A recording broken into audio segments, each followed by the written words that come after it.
Hi, today we're going to learn how to use VPN to stay secure and private online. Wow, this is a tough job. Just kidding. When you use NordVPN, all it takes is just a single click.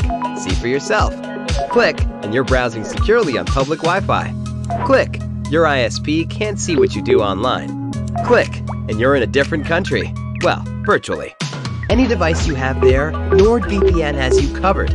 Everything else is just details. But if you care to know more, NordVPN has more than 5,000 servers all over the world.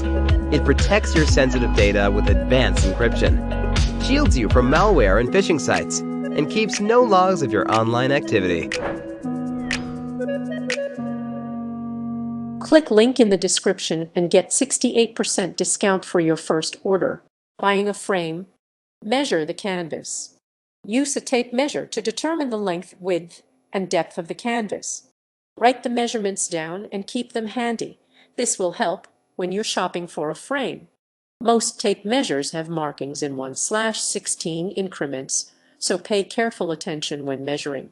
Being off by even 1/8 of an inch can mean buying the wrong frame size. Double-check the measurements to make sure they are exact. Choose a frame that complements the canvas. Frames are just as varied as the canvases they hold, so select a frame based on how you want the finished product to look. Some contrast between the canvas and the frame is pleasing to the eye. Avoid frames that are very similar in color to the canvas. Contrast the style of the canvas with the style of the frame. Simple paintings will look good with ornate frames, and edgy modern art will look good in plainer frames. In general, less is more. Don't choose a frame that detracts from what is on the canvas. Buy a frame from a craft store. Now that you have the canvas's measurements and know what style of frame you want, you can shop for a frame. Find one that is the same length, width, and depth of your canvas. The standard frame sizes are 8x, 11x14, 16x20, 18x24, 20x24, 24x30, and 30x40, but some stores will have other sizes like 10x20. If you're shopping in store, call the store to see if they carry the size you're looking for. This will save you from making multiple trips to different stores. Keep a list of what prices stores offer. This will help you find the best deal. Shopping online for a frame is another good option. Websites will have the exact dimensions of the frames they sell online. Buy canvas clips. These usually come in packs of 4 and can easily be found in a store or online. One pack of 4 is enough to frame one canvas. Usually, the canvas clips do not require screws. The types of canvas clips that require screws come in 7 sizes: 1/8, 1/4, 3/8, 1/2, 3/4, 1, 1/4. Measure the frame back to the back of the stretcher bar to find out which size you need. Framing the canvas. Insert the canvas into the frame. Lay the frame face down on a flat surface and place the canvas inside with the decorated side down. Ensure that you do not scratch the decorated side of the canvas when setting it into the frame. The canvas should sit on the frame's inner lip. If the canvas is bulging out of the frame or is uneven, rearrange it so it sits perfectly inside the frame. Keep in mind that every frame will be different.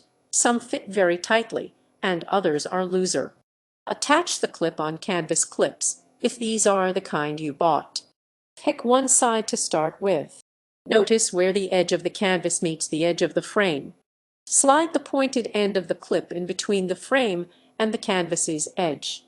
Then, pull the clip over the stretcher bar and press firmly in place. The stretcher bar is what the canvas is stapled to. Push down on the clip hard enough to ensure it stays in place. Attach the other 3 clips in the same way. Space the clips evenly around the canvas. Attach the canvas clips that require screws, if these are the kind you bought. Position the clips where you want them on the frame. One in the middle of each stretcher bar will work.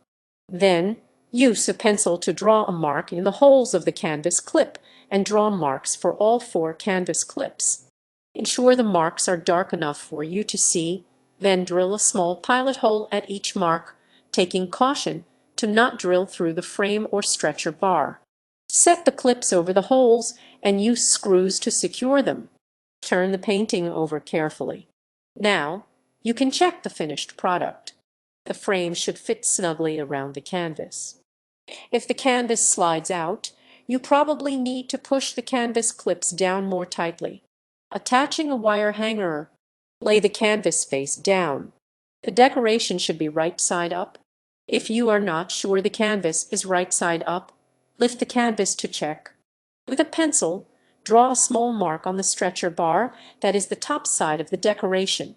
This will allow you to remember which side is the top. The wire will be in the right location if you keep the canvas right side up. Mark where the hanger screws will go. Beginning from the top stretcher bar you just marked, draw a pencil mark 1/4 to 1/3 of the way down the canvas's side stretcher bars. Look at the measurements of the canvas to determine how far down the mark should be.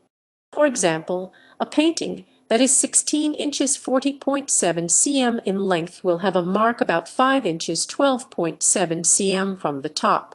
Divide the length by 3 to figure this number out. Use the tape measure to draw a mark 1/4 to 1/3 of the way down both sides. Make sure both sides have a mark at the exact same spot. Attach the hanger screws. Screw each eye screw into the stretcher bar at the 2 points marked. Do not damage the decorated area of the canvas while attaching the screws. Cut the hanger wire.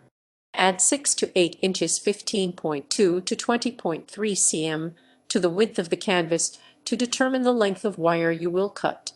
For example, if your canvas is 24 inches 61 cm wide, then your hanger wire will be 30 to 32 inches 76.2 to 81.3 cm long. Measure out the wire length you need with a tape measure. Use long nose pliers to cut the desired length of hanger wire. Attach the first end of the hanger wire. First, lay the wire down horizontally on the back of the canvas. Beginning with either side, make a knot by first pulling one end of the wire underneath and through the eye hook. Now, pull the wire 1/2 inch through the eye hook. Then, take the edge of the wire and make a P shape by pulling the wire underneath itself. This should still be using only 1/2 inch of the wire. Push the tip of the wire through the circle of the P shape. Then, pull the wire tightly. The P shape will disappear into a knot. Repeat on the other side. The wire should be slack enough to move 1 inch 2.5 cm when hung on a nail. Attaching a dust jacket. Cut a sheet of craft paper that is the size of the framed canvas. A dust cover is essentially a piece of paper, usually strong craft paper, taped to the back of the canvas. This is a cheap and easy way to protect your canvas. Make sure the sheet of craft paper you buy is bigger or equal in size to the framed canvas. If the craft paper curls after you cut it, flatten it under a heavy, flat object such as a book or glass pane. Once the craft paper is flat, you can now attach it to the canvas. Apply double-sided tape to the stretchers. Using an ATG tape gun, apply double-sided tape to each stretcher bar 1/8 of an inch from the edge. Do this for all 4 sides and try to keep the tape in a straight line. Attach the craft paper. Place the craft paper firmly on top of the stretchers, ensuring that each edge of the craft paper lines up with the edge of each stretcher bar. Press the edges firmly down. If there's excess paper, you can trim it with a knife or scissors. Now, you're ready to hang the canvas. Hanging the framed canvas. Choose where to hang the framed canvas. If you want the picture to get more attention, hang it in a busy area, like a doorway or the middle of a room. If it isn't an important picture, put it in a less busy area like a hallway or the corner of a room. Find a wall stud for large pictures. For small to medium pictures, it is not necessary to find a wall stud, but for larger frames, a wall stud is necessary to hang it safely. From the center of a wall studs are usually spaced 16 24 inches apart. Use a measuring tape to find out where your wall stud is likely to be. Some people can hear wall studs by knocking on a wall with their knuckles. When the sound changes, there is a wall stud nearby. Hammer a nail into the wall. Rasp the nail with your thumb and first finger and strike the nail with enough force for it to enter the wall. Remove your fingers once the nail is steadily inserted into the wall and continue hammering until only a few centimeters of the nail is still outside of the wall. A standard 16-ounce hammer will suffice. One 2-inch nail will support most pictures. Try to hammer the nail at a 45-degree angle. Hanging pictures 57 inches off the ground is standard. This is the average human eye height and is regularly used in galleries and museums. Place the frame on the nail. Lift the frame and place the hanger wire on the wall over the nail. Remove your hands slowly, and the frame should hang. Ensure that the frame hangs safely and is not too heavy for the nail. If the frame is too heavy, use another nail to support it. Check that the frame hangs straight. If not, adjust it.